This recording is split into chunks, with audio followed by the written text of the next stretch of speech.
আসসালামু আলাইকুম, কেমন আছেন সবাই? আশা করছি সবাই খুব ভালো আছেন।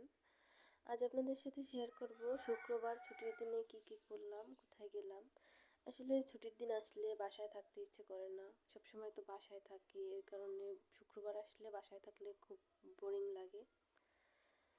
তা আমরা যেহেতু বরিশালে থাকি, তাই আজকে চলে আসলাম বরিশাল শহরের ভিতরে একটু ঘোরাফেরা করতে আর একটু কেনাকাটাও করতে। ফার্স্টেই আমরা বিবি পুষ্করিণীর পাড়, বরিশালের যে ভাইরাল জায়গা, সেখানে চলে আসছি।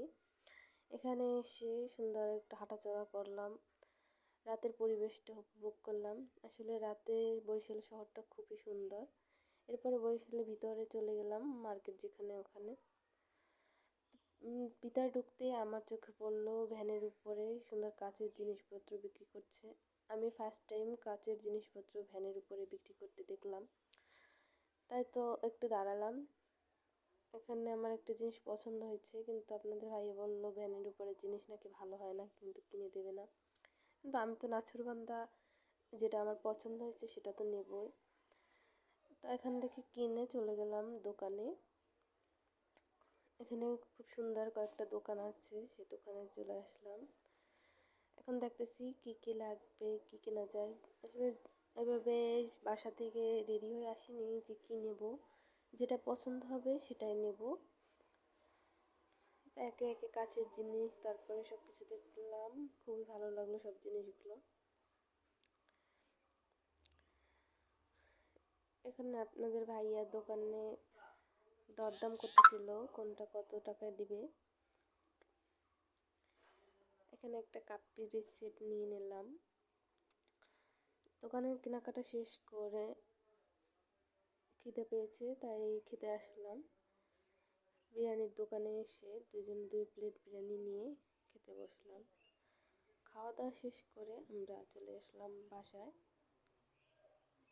বাসায় এসে সব কিছু একটু আনপ্যাকিং করে দেখতেছিলাম যে কি কিনলাম, কেমন হয়েছে।